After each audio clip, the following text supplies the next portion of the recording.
విశాఖ సిటీలో అసాంఘిక కార్యకలాపాలకు పాల్పడితే కఠిన చర్యలు తప్పవని హెచ్చరించారు పోలీస్ కమిషనర్ శంఖభద్ర బాగ్చి. సిటీలో స్ట్రీట్ లైట్స్ లేని ప్రాంతాలను గుర్తించి జీవీఎంసీ ద్వారా ఏర్పాటు చేయిస్తామని హామీ ఇచ్చారు. ప్రజలు పోలీసులకు సహకరించాలని కోరారు. విశాఖలో సిపి ఆకస్మిక తనిఖీలు చేశారు. అర్ధరాత్రి నుంచి తెల్లవారుజాము వరకు సిటీలో నైట్ రౌండ్స్ వేశారు. రాత్రిపూట ఆర్కే బీచ్, వైఎంసీఏ బీచ్లతో పాటు పలు ప్రాంతాల్లో తిరుగుతూ పరిస్థితులను పరిశీలించారు.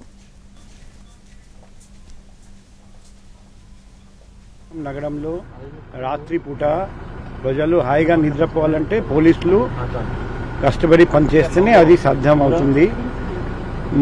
మేము ఇక్కడ 1.5 months నుండి ఇన్ఫర్మేషన్ కలెక్ట్ చేస్తున్నాం.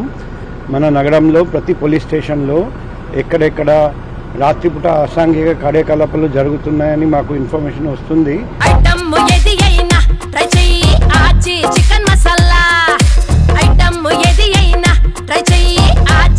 చికెన్ మసాలా అక్కడికి అప్పుడప్పుడు రాత్రిపూట విజిట్ చేస్తాం. మన నగరంలో పగలు కానీ రాత్రి కానీ ఎటువంటి నేరం చేయడానికి వీల్లేదు. క్రిమినల్ జాగ్రత్తగా ఉండాలి. పోలీసు వాళ్ళు నిద్రపోవట్లేదు. విశాఖ సిటీలో అసాంఘిక కార్యకలాపాలకు పాల్పడితే కఠిన చర్యలు తప్పవని హెచ్చరించారు పోలీస్ కమిషనర్ శంఖభద్ర బాగ్చి. సిటీలో స్ట్రీట్ లైట్స్ లేని ప్రాంతాలను గుర్తించి జీవీఎంసీ ద్వారా ఏర్పాటు చేయిస్తామని హామీ ఇచ్చారు. ప్రజలు పోలీసులకు సహకరించాలని కోరారు. విశాఖలో సిపి ఆకస్మిక తనిఖీలు చేశారు. అర్ధరాత్రి నుంచి తెల్లవారుజాము వరకు సిటీలో నైట్ రౌండ్స్ వేశారు.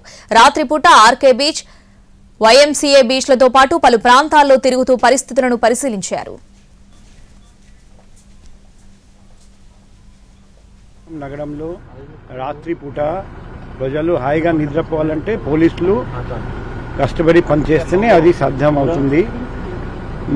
మేము ఇక్కడ 1.5 months నుండి ఇన్ఫర్మేషన్ కలెక్ట్ చేస్తున్నాం.